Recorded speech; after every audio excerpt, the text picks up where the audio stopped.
Okay, we're very, very pleased today to have with us Karoliina Hirvonen coming to us from University of Turku in Finland. The title of her talk is Proteomics Insights into Type 1 Diabetes Development.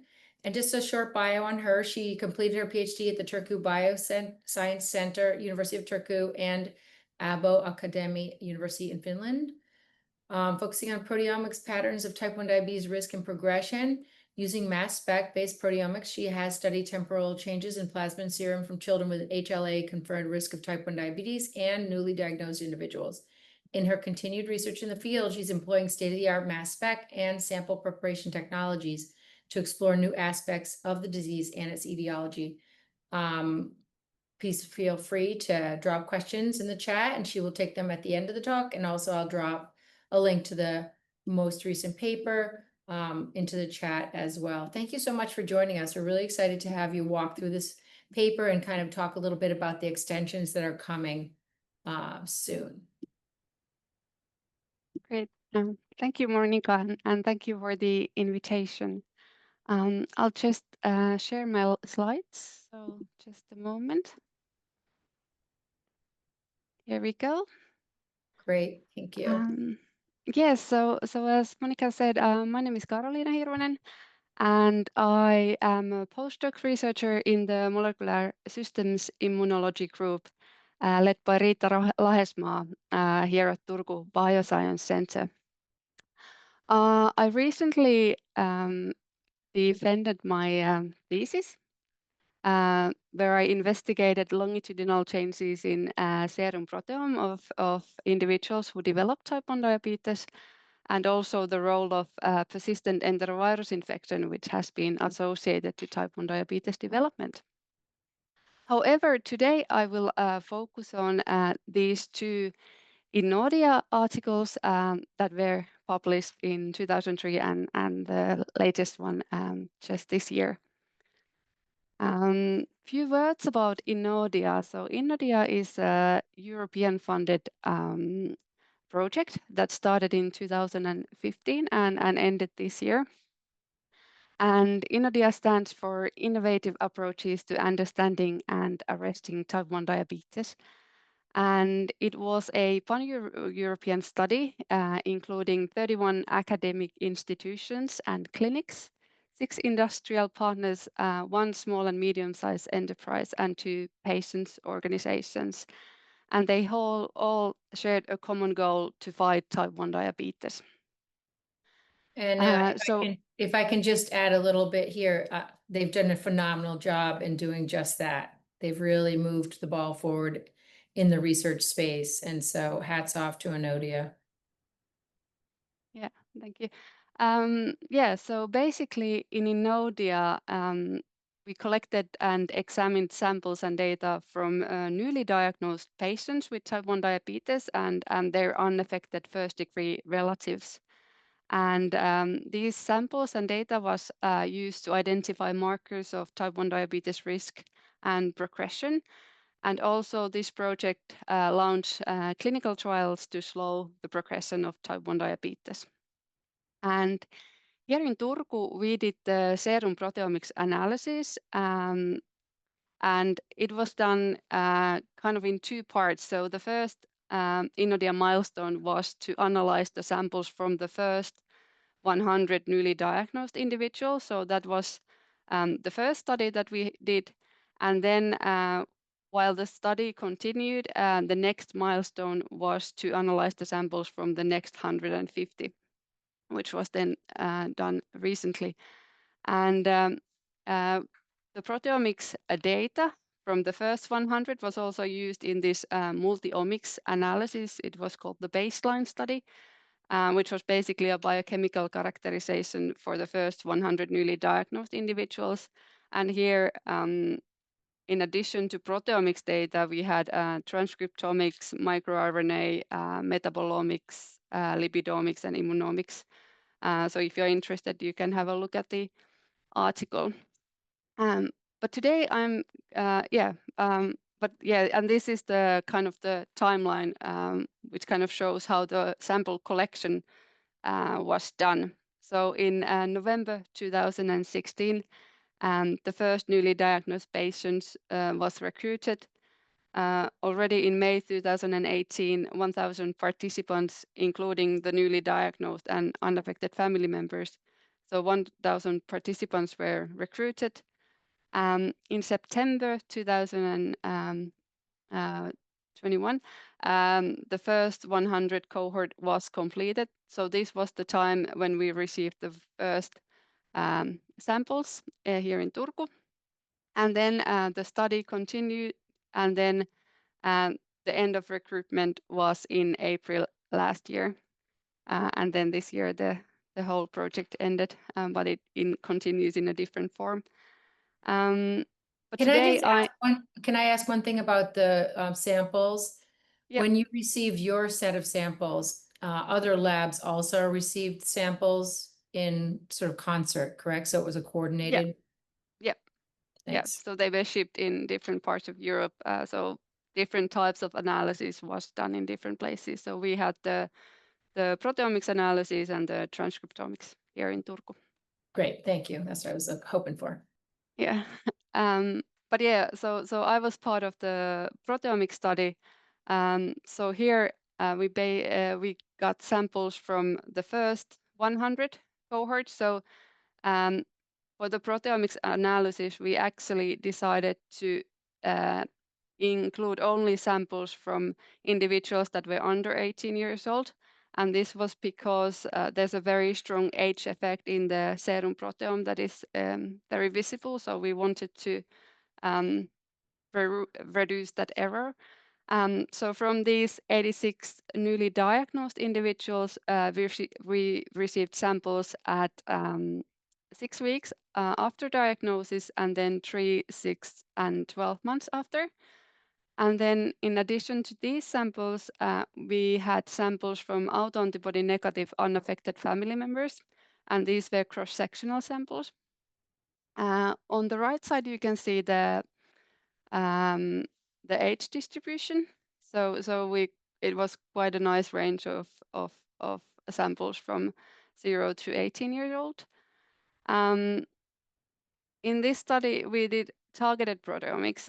So this means that we used pre-selected panel of 85 type 1 diabetes associated proteins.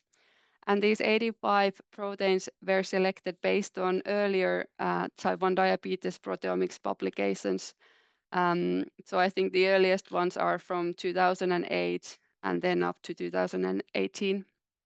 And then we also had fasting C-peptide glucose data from the newly diagnosed individuals. So both of these were used in the data analysis.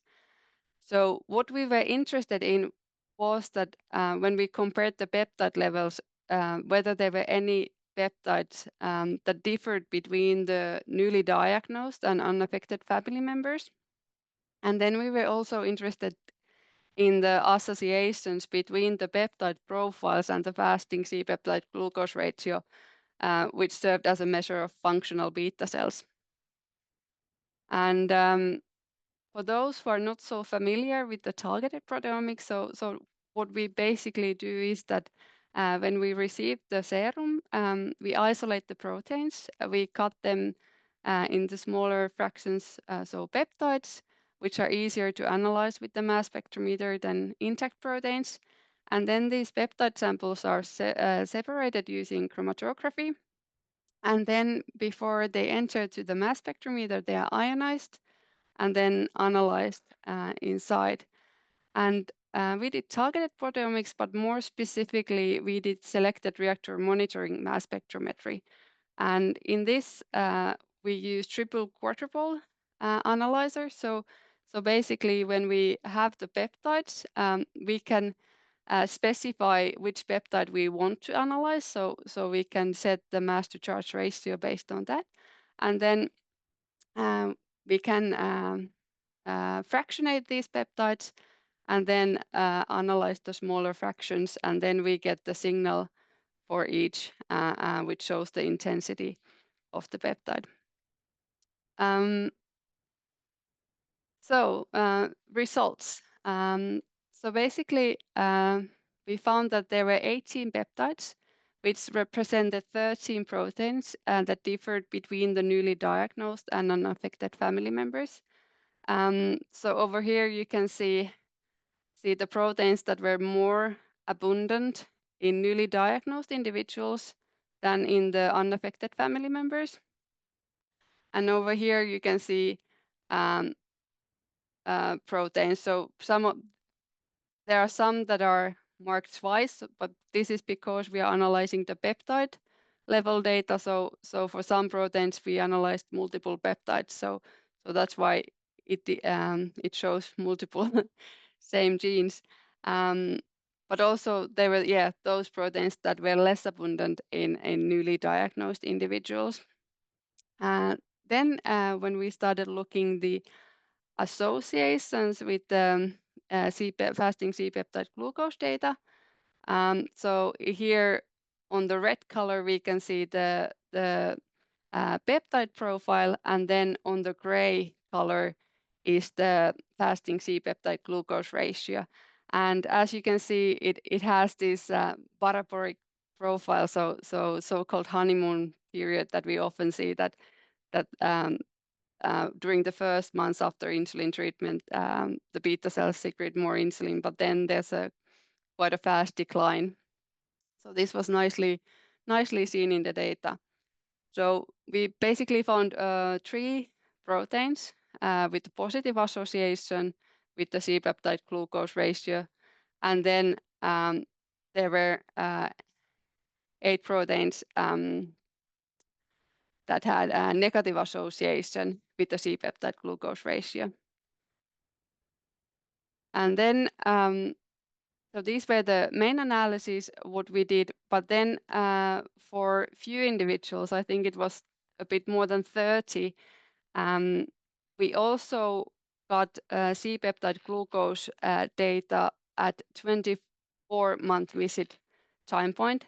And this in this one, we wanted to see how well the C-peptide glucose is preserved in these individuals. So if I walk you through this figure, so the result is basically that we saw that changes in glutathione peroxidase 3 levels during the first year after diagnosis are associated with the beta cell function at 24 months. So on the y-axis, we have the C-peptide glucose ratio at 24-month visit, and then in the x-axis, we have the GPX slope during the first 12 months after diagnosis. So it can either be positive slope, so then it would be increasing over the first year after diagnosis, or then we observed a negative slope for some individuals, so which was decreasing during the first year after diagnosis. And in this study, we noticed that those individuals who had a negative GPX slope, the C-peptide glucose was better preserved than in those individuals who had a positive slope. But this was the only protein where we found this type of predictive result. This is the summary of the results of the first 100 study. This basically shows the affected proteins and processes. So there were lots of proteins that involved in the insulin-like growth factor family. There were apolipoproteins among the significant proteins. There were proteins associated with the islet beta cell function and integrity, and proteins associated with oxidative stress, and also coagulants. And this study was published in 2023 in Diabetologia. But as I said, after the first 100 cohort, the study continued, and Innodia still collected the samples. And the next milestone was when the next 150 individuals, newly diagnosed individuals, were recruited. So again, we received serum samples here in Turku. This was a slightly larger cohort, so we got samples from 146 individuals. One thing to notice is that the female-male ratio was a bit skewed, so there were more males, but we couldn't do really anything about it because we basically got the samples based on the recruitment. The sampling points were same as in the first 100 study. And then, like in the first study, we also included cross-sectional samples from autoantibody negative unaffected family members. So in this second, next 150 study, there were more than 800 samples analyzed. Because the sample amount was so large, we used a more robust LC system with the mass spec. So we analyzed 60 samples per day compared to the 16 samples per day in the first study. So a small difference. But what we could see in this validation study is that when we looked at the proteomics data between the newly diagnosed and unaffected family members, we could replicate 10 out of the 13 proteins that were detected in the first study. The only proteins that we could not replicate were these 3, which are all part of the IGF family, and these peptides were actually quite difficult to detect within the second study, and we think it's because of the different LC system. So we didn't receive good data from those 3 proteins. But all the other results were replicated. Here are some examples of those. So this is, for example, the GPX3. So in the dark area, you can see the original finding from the first 100 study. And this is the same peptide in the next 150 study. So we can see that in newly diagnosed individuals, we can see higher levels of GPX3. And also in this next 150 study, for this specific protein, we included a couple of more peptides. So in these peptides, we can also see a similar result. Another interesting example is the apolipoprotein C1. So here we can see that in newly diagnosed individuals, we saw lower levels of ApoC1 compared to the unaffected family members. So again, the gray ones, the ones with the background are from the first 100 study, and then this is from the next 150 study below. So we could again repeat the finding. This is an interesting protein in a sense that in our earlier study where we had looked at the data from children with genetic susceptibility to type 1 diabetes, we could see that those individuals who developed autoantibodies and progressed to type 1 diabetes, we could see that the ApoC1 levels decreased at the time of seroconversion and remained lower until the diagnosis, which supports the finding in the INNODIA.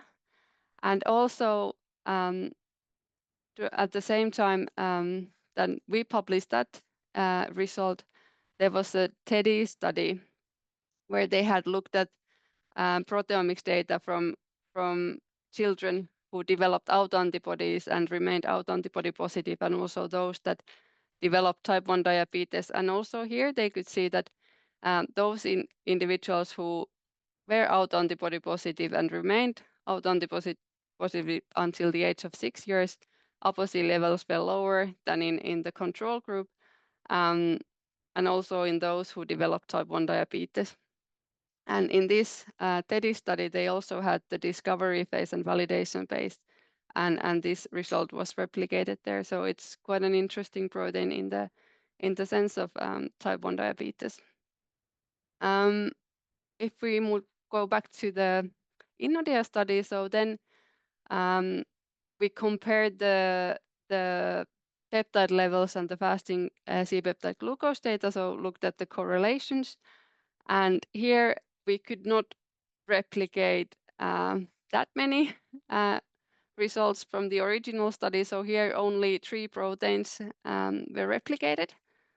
And here are the examples of ApoB, apolipoprotein B.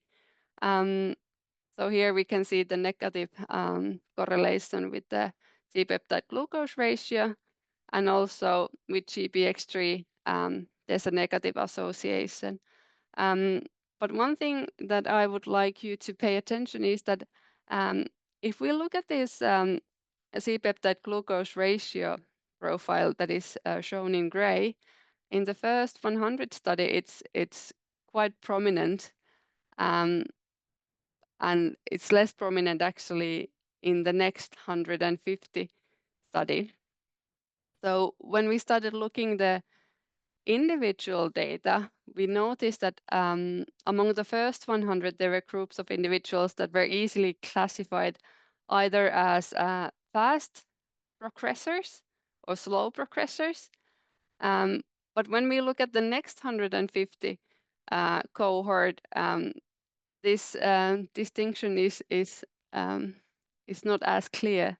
So I think there was slight differences between the cohort that cause that kind of explain also partly the poor replication of those results.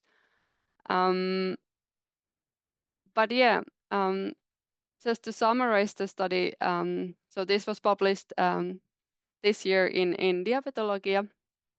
So among the 21 targets that were found in the initial first 100 study, in this second study, we could replicate 12 of these targets.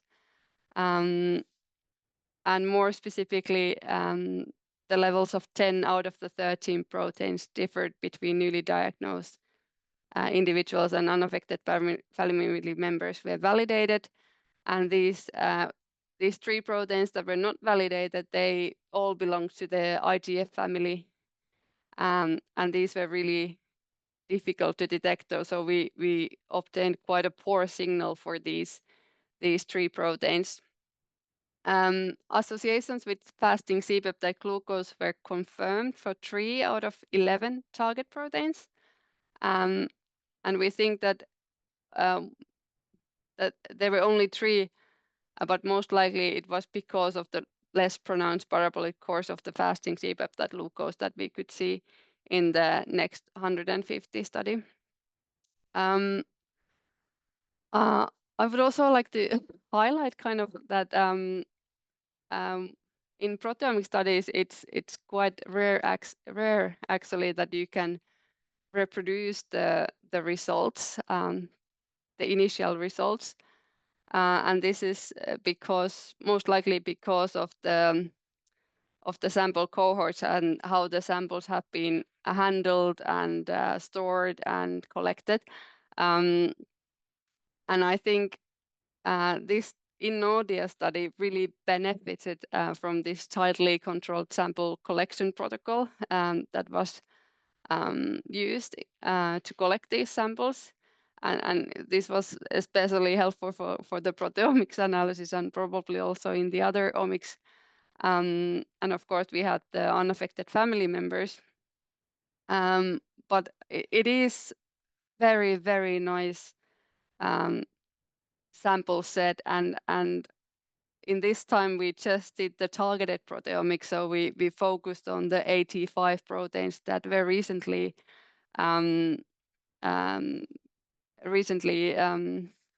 previously found, but the proteomics technologies, the instrumentation, the analytical methods, and sample preparation has improved drastically in the past years, and I think it creates these exciting opportunities to look at these samples or analyze these samples in an untargeted fashion, and this is something that we are kind of aiming for next.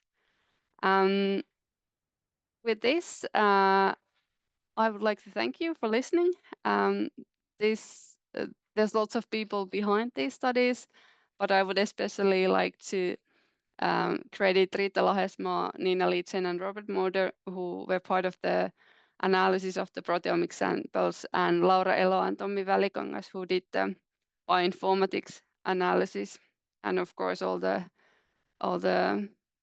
Inodia people and the clinical personnel and families. And I think with this, I want to thank you. And if you have any questions, I'm happy to answer.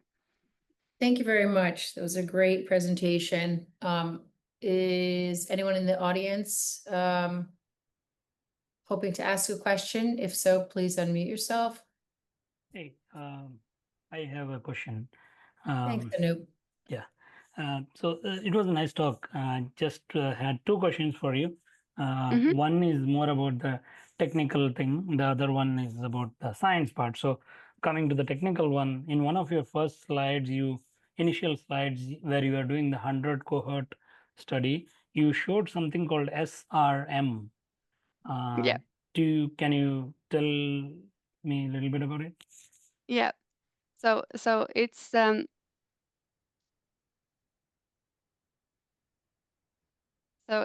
it stands for selected reaction monitoring. So it's basically a type of targeted proteomics method. And here we use triple quadruple instruments to analyze these samples. So basically the first quadruple is used to select the peptides when they enter so you can specifically select which peptides you want to analyze. Then the second quadruple is used as a collision cell. So you kind of fractionate the peptides in the second quadruple. And then you can select this kind of like certain fraction from those. And then that will be then entering the third quadruple, and then we can get the signal from that transition. Okay. It's called transition, so it's the Q1 Q3 pair. So you get the signal from that. Yeah, I kind of understand the technique, but just wanted to know like what's the basis of that selection? Like the peptides that you select, what is the? So how is it? So it's so we often when we do this, so we know the mass to charge ratio of this peptide, and we know when it kind of the retention time when it comes out. So based on that information, we can kind of give a list for the instrument, so it knows which peptides it has to filter, basically. I see. Okay, so there is no like is there any kind of rationale behind why you select some peptides and why you leave out some? Yeah, so because proteins are made of different peptides. Yeah. And then so we use trypsin as a digestion to digest the proteins into smaller peptides. Yeah. And then these trypsin cleaves the peptides after lysine or arginine. And then we basically know based on our old data, like which peptides are detectable in the mass spectrometer. Okay. And then based on those that we know that are detected in mass spectrometer, we often select those as long as there's also these small tricks that what is a good peptide and what is not. But basically based on that, we can select the peptide for that protein. And oftentimes for one protein, when we do targeted analysis, you would select maybe 3 to 5 peptides to detect that protein. Okay, I kind of understand this now. Now coming to the science question, I just have one. So you have some interesting results that you see in the serum, some of the proteins that you're detecting, and some of them are even matching with the other studies, which is great. But how does it relate to the beta cell function? Can you elaborate a little bit on that? So you mean the association, or? Yeah. So Like basically say, these. Yeah. So what we can, so the gray line over here that we can see, is the fasting C-peptide glucose ratio. So basically, at the time of diagnosis, there's some beta cells that are still producing insulin. So not all beta cells are necessarily destroyed, but there are some that still produce insulin. So what we are interested in here is that, for example, if we see that these remaining beta cells are producing insulin, Right. whether there are proteins that correlate with this insulin profile. So for example, this is the GPX3. So if the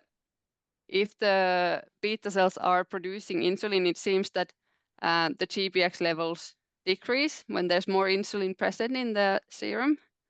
And then when the C-peptide glucose declines, we can see more GPX3 in the blood. So it correlates negatively with the C-peptide glucose ratio. I see. Do you know where does this protein have any function within the beta cell? This is kind of the oxidative stress related protein. Okay. The GPX3. I see. And I think okay. I think there's I have to think. I think in type 1 diabetes, they have seen some sort of oxidative stress related. Yeah, I think the GPX3 helps neutralize ROS, right? Yeah. And so this really makes sense. Like as the beta cell's under a lot of stress, ROS is increasing, and so the GPX increases. But then when things calm down and insulin can be secreted again, the GPX goes down. So it seems like it makes a lot of sense mechanistically. I was just asking because I wanted to realize or understand if this GPX3 coming in the extracellular is due to a proper secretory mechanism or due to beta cell death.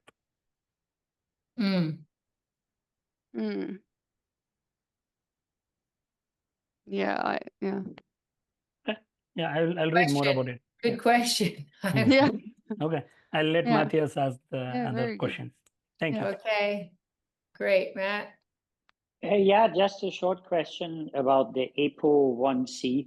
Can you comment in your thoughts on this whole class of proteins? Because I think there was a paper by Pierre-Olav Berggren many years ago about this APO, not this protein, but it was an APO3B, I think. And so it keeps on popping up. And I would like you to comment, is this just an epiphenomenon because of metabolic stress and things like that? Or is this in your mind maybe a causative pathway? I don't know enough about it, but I'm curious about it in general. So I thought I asked the question. Yeah, it's a good question. Apolipoprotein C1 that we saw in this that we saw to have lower. It's not very extensively studied apolipoprotein, so it's the smallest member of the apolipoprotein family, and there are not many studies. But kind of based on the very recent data, I think there was a study also related to. Now I need to remember. It was quite an interesting. So it was about how do I explain it? About food intake. So the fasting. I can't remember it. It's sometime when I was reading it. Well, it's hard to keep everything in place when you're doing all these analytics, but I think like like ApoC1 is like involved in a bunch of things, like regulation of lipid droplets. It's involved in triglyceride metabolism, and I think there's like a lot of smoking guns. Like when kids are diagnosed with type 1, they have some weird triglyceride numbers, and then, but on the other side, outside the beta cell, it's like it's also involved in the immune, inflammation pathways. So it's kind of like on both sides of the equation. I haven't really. I mean, there's been a couple of papers. There's been a couple of apolipoproteins papers that are involved in like the progression of type 2. But yeah, I'll have to go look at that early paper that Matthias mentioned and think about it. There's been a bunch of people that have been talking about the lipids involvement in type 1 diabetes. Even Karsten Bouchard, he's got that fenofibrate paper, and he's talking about changes in lipids that can be modified and get people to go back into remission. And then, we've had a number of speakers that have talked about lipids in context of type 1 diabetes recently. Who else? Who comes to mind? I feel like Tom Hill. No, maybe not Tom Hill. But I know, like, in terms of if we get back to the proteomics, it seems like there's 4 sort of players that are, there's your group, Robert Mulder's group, John Todd in Cambridge, Farouk Syed at City of Hope, and the Florida group that are really kind of drilling down on the proteomics in clinical groups.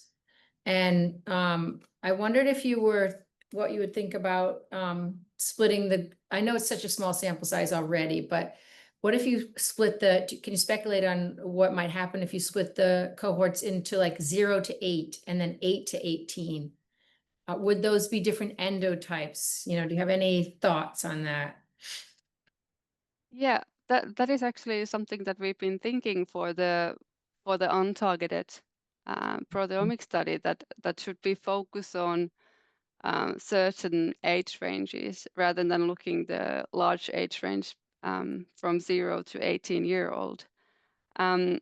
Because we do know that often those children who very rapidly progress to type 1 diabetes are often have insulin autoantibodies as the first autoantibody, and for those who are maybe in the older age have GADA first. So we are currently thinking what would be the wisest way to analyze this set of these cohorts in a non-targeted fashion. But I think that will be one option to look at a more narrow age range. And who now is sort of leading the charge, looking at some of the biggest metadata differences between the 100 and 150 cohorts? Are you guys going to look at that? Are you going to go back into it? And then could you even go from there, like to extend the study into those who are at risk, using proteomics, right? Proteomics, looking for biomarkers, extended into those who are in the prodrome, who are at risk, who have 1 or 2, even like who have genetic risk or who have 1 or 2 autoantibodies. Like, how can you sort of further slice and dice what you have now and get more out of it, or extend it, I guess I'm asking. Yeah, but I think of course, like we could extend the analysis and involve also those that are just autoantibody positive, because now we have the autoantibody negative unaffected family members, but of course there are those that are autoantibody positive also. Yeah, they may have progressed, right? Yeah, and also I think it's an interesting group, only those also that just develop autoantibodies or develop 1 autoantibody but never really never progress. So there are lots of opportunities. I think in the proteomic sense, if we to untarget it, I think we are limited with the with kind of the price and everything. So if we want to go deep in the proteome, we would need to use different enrichment strategies, and these are often very expensive. So we cannot really analyze large data sets if we do that. If we decide not to do any, but just analyze neat plasma or neat serum,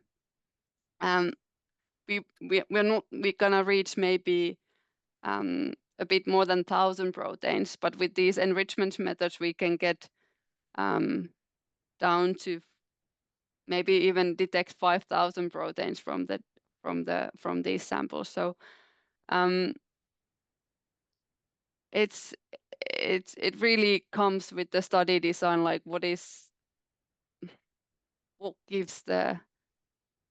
we think gives the best results, or most relevant results. So it's That's relevant, yeah. yeah.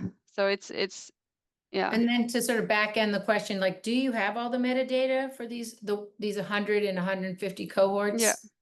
Like, have you started analyses on there, or is that something don't think will add more value? So we have the metadata. We've been testing the metadata in different ways, but at the moment, I think the ones. But would you think about the different omics data, or just the? Yeah, like what flavor genetics do they come to the table with? What do they have a history of a series of viruses? Or do they have I guess just their profile? I don't think we have that kind of data. You don't have that. I haven't seen that data in this cohort, at least. Yeah.